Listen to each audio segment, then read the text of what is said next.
Si aujourd'hui tu es à la recherche de solutions de productivité, il y a deux cas de figure. Soit tu es dans un travail créatif, un travail par exemple de développeur ou de quelqu'un qui doit produire des choses et tu es tout le temps dérangé et tu as énormément de mal à te concentrer parce que tu es potentiellement dans un environnement grand compte où il y a des tas d'interactions que tu dois avoir, des tas de rendez-vous et du coup tu es hyper frustré parce que bah, tu découvres plein de méthodes de productivité, par exemple le deep work, et tu te dis mais ça fonctionne pas en fait, parce que je travaille sur un open space, j'arrive pas à m'isoler, ça marche pas. Ou alors, à l'inverse, tu es commercial, et puis tu es tout le temps en train de parler à plein de gens, et à l'inverse, tu n'arrives pas à te focus. Ce que j'aimerais adresser ici, du coup, c'est la méthode des deux types d'agenda, et c'est ce qui va te permettre, que tu sois dans un cas ou dans l'autre, de développer plus de productivité et vraiment d'arriver à être content de tes journées et voilà, à rentrer chez toi en te disant c'est bon, j'ai fait ce que je devais faire et à savoir ce que tu vas faire le lendemain. On est jeudi et le jeudi on parle productivité. Tu peux retrouver tous les vidéos similaires sur la playlist productivité sur la chaîne YouTube Active Worker où on parle de progression de carrière si tu ne me connaissais pas. Et si c'est le cas, n'hésite pas à t'abonner. Donc on a ces deux modes de fonctionnement qui existent, on va dire le créatif, celui qui doit produire, et puis le social, celui qui doit évoluer en échangeant avec les autres. Et ce qu'il faut comprendre, c'est que souvent ces deux mondes s'opposent. Parce que le développeur d'un côté, il va pas avoir envie d'être dérangé. Le producteur, celui qui produit des idées, il n'aime pas le fait de ne pas pouvoir se concentrer pendant une certaine période de temps. Et il va souvent dévaloriser les réunions. C'est la fameuse tendance à dire ouais, la réunionnite, qu'est-ce que c'est, etc. Et ça se comprend parce qu'en fait, la notion d'interaction, c'est encore autre chose. C'est quelque chose qui apporte de la valeur, qui est très important aussi, mais qui est à l'opposé du travail de concentration, qui est plutôt un travail d'ouverture et de connexion entre des personnes, d'essayer de mettre des gens intelligents ensemble qui vont réfléchir à qu'est-ce qu'on peut faire dans le futur. C'est un travail de visualisation pour se dire comment on peut avancer ensemble et qu'est-ce qu'on va pouvoir créer ensemble. Et donc, ce qu'il faut donc comprendre, c'est que ce sont deux cerveaux complètement différents. Et ce qui est terrible, c'est si tu es dans un travail qui appelle ces deux cerveaux-là. Et c'est là que tu risques d'avoir des gros problèmes de productivité.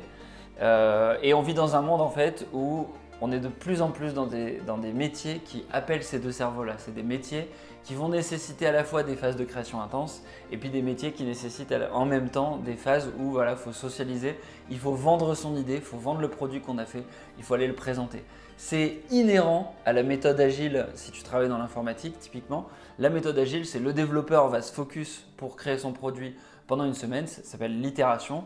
Et puis à la fin de l'itération, il présente son produit au client. Et ça, c'est une interaction, c'est un rendez-vous et tu ne peux pas y échapper. Il faut que tu confrontes ton idée au marché.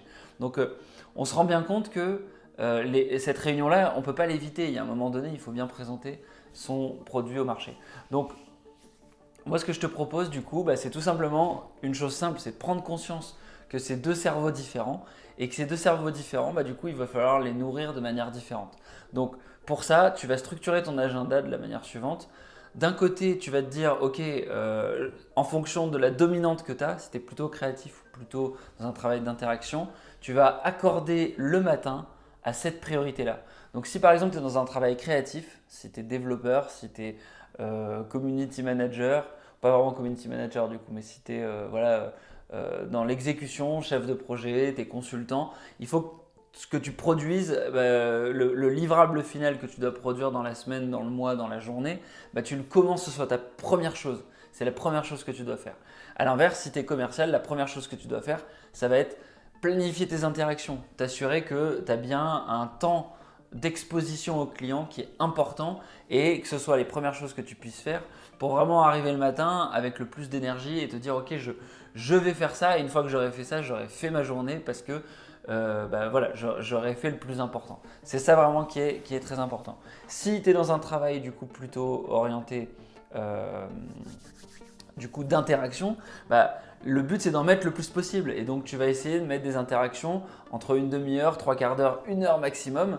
Après ça dépend évidemment de ton travail, mais tu vas essayer de vraiment booker le début de ta journée avec le plus d'interactions pour être le plus satisfait et d'entrer un volume important.